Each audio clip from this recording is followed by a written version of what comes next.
পুরী থেকে সরাসরি লাইভ স্নানযাত্রা দর্শন করুন 2026-এ। জয় জগন্নাথ।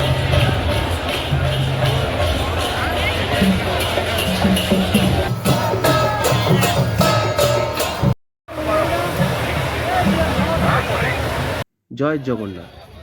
আজকে আমরা দেখব পুরীর সেই পবিত্র দৃশ্য যেখানে স্বয়ং ভগবান জগন্নাথ, বলরাম এবং মা সুভদ্রা স্নানযাত্রায় অংশ নেয়। হাজার হাজার ভক্তের জয় জগন্নাথ ধ্বনিতে কেঁপে ওঠে সমগ্র Puri. Rediscover and explore YouTube চ্যানেলে সবাইকে স্বাগত।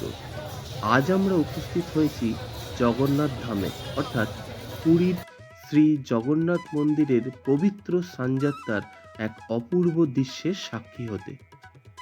এবং আমার সাথে সাথে সকল দর্শনার্থীরা এই পবিত্র স্নানযাত্রার মহাদিবসে মহাপ্রভু জগন্নাথ, বলরাম এবং মা সুভদ্রার আশীর্বাদ লাভ করুন। জয় জগন্নাথ। স্নানযাত্রা হলো ভগবান জগন্নাথ, বলরাম ও দেবী সুভদ্রার অন্যতম গুরুত্বপূর্ণ উৎসব। মাহেশের স্নানযাত্রা শুধু একটি ধর্মীয় অনুষ্ঠান নয়, বহু বছর ধরে হয়ে আসা বাংলার ঐতিহ্য ও সংস্কৃতির গুরুত্বপূর্ণ অংশ। স্নানযাত্রার দর্শন করার জন্য হাজার হাজার ভক্তরা মন্দিরে সমবেত হন। ভগবান জগন্নাথের আশীর্বাদ লাভের উদ্দেশ্যে দর্শন ও পূজায় অংশগ্রহণ করেন। আজকের দিনে একে একে করে জগন্নাথ, বলরাম এবং মা সুভদ্রাকে মন্দিরের গর্ভগৃহ থেকে বাহির করে মন্দিরের পাশের স্নান মঞ্চতে আনা হয় এবং 108টি পবিত্র কলসের জল দিয়ে 3 দেবদেবীকে মহাস্নান করানো হয়।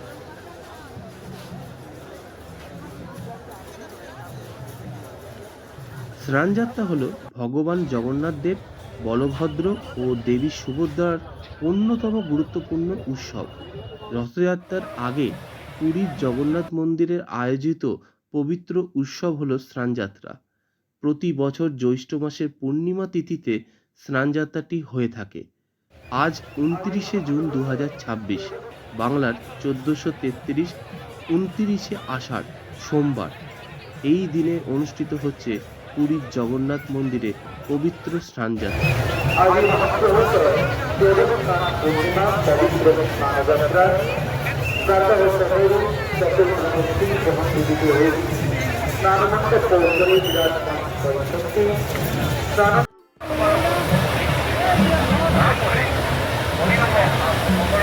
আজকের দিনে শ্রী জগন্নাথ মহাপ্রভু, বলরাম মহাপ্রভু এবং মা সুভদ্রাকে রত্নবেদী থেকে স্নান মণ্ডপে নিয়ে আসা হয় এবং 108টি সোনার ঘড়ায় ভরা পবিত্র জলে মহাপ্রভুকে স্নান করানো হয়।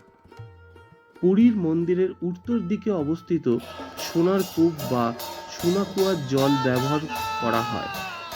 এই পবিত্র জল মন্ত্রোচ্চারণ করে শুদ্ধ করার পর জগন্নাথ, বলরাম ও সুভদ্রা দেবীকে স্নান করানো হয়। এই পবিত্র মুহূর্তে লক্ষ লক্ষ ভক্ত পুরীতে সমবেত হন শুধুমাত্র মহাপ্রভুর দর্শনের জন্য। পুরীর মন্দিরের সর্বত্রই ঢোল, করতাল এবং জয় জগন্নাথ ধ্বনিতে মুখরিত হয়ে ওঠে। এই দৃশ্য শুধু একটা অনুষ্ঠান নয়, এটা কোটি কোটি ভক্তের বিশ্বাসের প্রতীক। স্নানের পর জগন্নাথ দেবকে গজ বা হস্তি রূপে সাজানো হয়, যেটি জগন্নাথ দেবের গজবেশ নামে পরিচিত।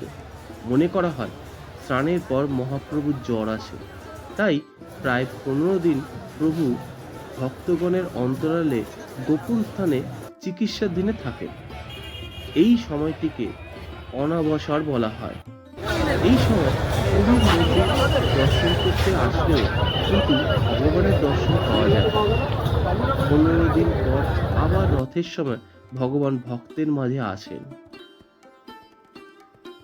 ভগবান জগন্নাথের কাছে সকলের সুস্বাস্থ্য, শান্তি ও মঙ্গল কামনা করি। জয় জগন্নাথ। ধন্যবাদ।